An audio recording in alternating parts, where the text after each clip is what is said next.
What is going on, everybody? Greg Ehrenberg here for another MLB Best Bets video, and we've got a lot of games to talk about today. There are 13 games on the slate, a lot of different spots to break down, so like the video, subscribe to the YouTube channel, and leave a comment below. I always like to know what you guys are betting, and when there are some winning bets, I could give away some free stuff to you guys. And with that in mind, shout out to DMaze4, who yesterday in the YouTube chat, he gave out two separate picks, and both of them won. One of them was Austin Riley for 2+ total bases. He had a pair of hits yesterday. And then he also had Brandon Drury for 2+ bases. He hit a 3-run homer yesterday off of Trevor Rogers. So both those bets won. You posted the bet in the comment section as a result. D-Maze, you win one free week of our premium betting Discord. Message me on Twitter and I can get you set up with that. If you guys want a chance to win, leave a comment below and let me know whatever it is you guys are betting today. But getting into today's slate, let's talk about my favorite bets because these are what I have action on for Tuesday's 13-game slate. So to start us out here, I actually have a run line bet. It is the Blue Jays -1.5 at -110 at home against the St. Louis Cardinals today. I usually like to lead with a hot dog pick, but there actually aren't any home run picks that are rating out particularly well in our model today. So I want to give you guys the best bets. I want to give you guys the stuff that I'm betting on, and I don't have a home run pick today. I don't think there's anyone that stands out. So yesterday's picks didn't hit on Jared Walsh plus 700 to homer, but did end up going 2-2 on the bets, went 2-1 on my pitcher prop bets. And then for Jared Walsh, he did have a couple of doubles, so I felt like he had a good game, but didn't quite hit the home run. But either way, no home run pick for me today for no reason other than just we don't have any ones that stand out as great bets in our model. But as for the bet today on the Blue Jays, I think that the fact that we're getting close to even money on them on the run line really makes a whole lot of sense when you consider the situation for the Cardinals, which is they're coming across the border to play in Toronto. Neither Paul Goldschmidt nor Nolan Arenado are vaccinated. Therefore, they're on the restricted list. They're not going to be with the Cardinals for this series. And the Cardinals lineup has been really good this year, although much better against left-hand pitching than right-hand pitching. But it's a big hit to the lineup not having Arenado and Goldschmidt in the mix. And I do think as the day goes on, this line is going to move a lot in favor of the Blue Jays once we see that lineup come out and people really get a good look at what this Cardinals lineup is going to be. Because it's going to be really weak without Goldschmidt and Arenado, especially at the back end of the order. And as far as Jose Barrios goes, he's had a really disappointing season. I made fun of the contract he signed a lot on Twitter, but being fair to him, he's pitched much better recently, and he pitched really well for the Blue Jays down the stretch of last year. So I do think he's a little bit overrated as a pitcher, but I don't think he's quite as bad as he was earlier in the year. In his recent starts, last time out against the Royals, 6 1/3 innings, 7 strikeouts, 2 runs. The start before that in a fairly tough matchup against the Phillies, 13 strikeouts for Barrios. Then we had the time before that against the A's, 6 innings, 1 run, 5 innings, 2 runs against the Rays. So he's given up 3 or less earned runs now in 4 consecutive starts. And I do think we're going to start to see him put better starts together and in bunches in the second half of the season. So Jose Barrios, I'm going to back him in this spot in the Blue Jays -1.5. Andre Piante is going to be on the mound for the Cardinals. I'm not massively high on him. And this is also just a spot where I think that later on in the series, the Blue Jays are going to become more significant favorites, kind of like in that series against the Royals where they had 10 players out because they weren't vaccinated and were on the restricted list. This is a really good matchup for the Blue Jays on paper. They should win the series, and I'm going to open it up by backing them -1.5 at -110 odds. Do you guys like free money? I know I do, and we've got an offer here for you to take advantage of if you want some free money in your pocket. Sign up at BetMGM for the first time using the promo code OSMLB, and they're going to give you $200 for free. All you're going to have to do is either sign up using that promo code or sign up clicking the link in the description box below. And then when you head on over to BetMGM, place a $10 bet on any MLB money line, they're going to give you $200. That's it. That's all you have to do. This is just the easiest way possible to make money in the sports betting industry. Take advantage of these sign-up offers as they become available. At times, we've had different ones pop up on the YouTube channel and also different books that have sponsored this show. But that's really what I think you guys should be doing is take advantage of all these sign-up offers and put some free money in your pocket. Starting with this one over at BetMGM, you're getting $200 for free.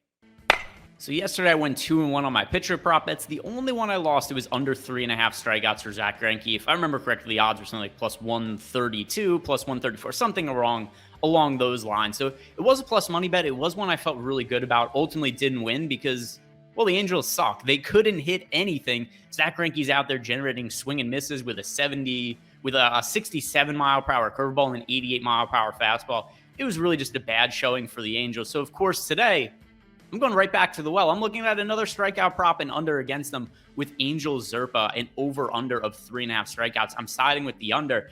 And a lot of this has to do with a couple of things, but the primary one is I just don't know how deep Zerpa is going to go into the game. He hasn't made a start at the big league level in 2 weeks. In that start, he ended up working 5 innings, but in the interim, he pitched in the minor leagues. He made a start, and he only pitched 1 inning in that minor league start last week. So I think there's a chance we're only seeing 2 or 3 innings out of Zerpa. And if that is the case, it's hard to not like the under 3.5 strikeout prop, putting aside all of the nonsense about how bad the Angels have been, which is legitimate. Mike Trout potentially coming back today, obviously, would be a big benefit if he's in the lineup. Without him, the lineup really sucks, and there's a lot of strikeouts to be had. But Zerpa didn't really have all that much success when he pitched at the minor leagues this year. And then also, we might only be seeing him for 2 or 3 innings. So the under 3.5 strikeouts really does make sense to me. Looking at Zerpa's minor league numbers this year, in Double-A, he's made 13 starts, a 4.36 ERA, 4.17 FIP. Just very mediocre numbers for a guy coming up to the big leagues. So for no other reason other than a lack of experience and then also kind of mediocre results in the minor leagues and then also potential for only 2 or 3 innings out of Zerpa, I'm be siding with under 3.5 strikeouts in this spot. My next bet, it's another strikeout prop, and it's another under from just a pitcher I don't think is particularly good with a low strikeout prop. The over-under for Spenser Watkins today, another one, 3.5 strikeouts and taking an under. I really only targeted low strikeout totals yesterday, took the under on them. They ended up going 2-1 overall. And it's just these bad pitchers who don't generate a lot of strikeouts like Spenser Watkins. He only has a 13.6% K rate this year. We should just never expect that he's going to be striking out all that many hitters. If you look at the projections we have over on OddsShopper, we even projected for less than 3 strikeouts today. So this is a bet that we have projected to win 67% of the time. And when it comes to Watkins, sure, his ERA looks very solid this year, 3.93. But I think he's headed towards regression. He's a 5.54 expected ERA. He's a 4.49 FIP. Projection models are really low on him. Zips this year hasn't projected for a 6.07 ERA the rest of the season. So we have to look at some of these numbers and say, like, all right, he's not generating strikeouts. Maybe he's not giving up runs, but there's probably more runs coming in the future. And just where is it that he's benefiting from good luck? A lot of it's batting average on balls in play. A 278 BABIP for Spenser Watkins when he should be a guy with a BABIP over 300 for his career. He's slightly over 300. So there's some negative regression coming from him in that area. And then regardless, he just doesn't strike out very many hitters. And even in his recent starts where he's found some success, he still hasn't struck out more than 5 hitters in any one single start this year. So overall for the year, we've seen Spenser Watkins strike out more than 4 or more hitters in 3 out of his 12 starts. So the under's hit in 9 out of 12 outings overall for Spenser Watkins. He doesn't go all that deep into games. He's only worked into the 6th inning twice the entire season, and then he just doesn't strike out very many of the hitters he faces per hitter. So another under here on a low strikeout prop. I like targeting unders on some of these crappy pitchers, so give me under 3.5 strikeouts for Spenser Watkins. For my final bet of the day, and going with some numbers that I don't usually like to bet on. I usually focus a lot on player props, but I did have a run line earlier in the day, and now I have a total that I like quite a bit, and that is under 10.5 runs in the game between the Boston Red Sox and the Cleveland Guardians. This is one of the best ROIs that we've had projected on a total for the entire season. 17.2% projected ROI for us on the under. The total is 10.5. We have the game projected with a 9.2 total in terms of what our projections are. So I'm just kind of confused why the total is so high for this game. Not to say that the pitchers are particularly great. It's going to be a bullpen game for Cleveland, which does actually generally tend to be a little bit more favorable for the pitching than the offenses. And then for the Red Sox, Josh Winkowski is going to be on the mound, who has been decent this year.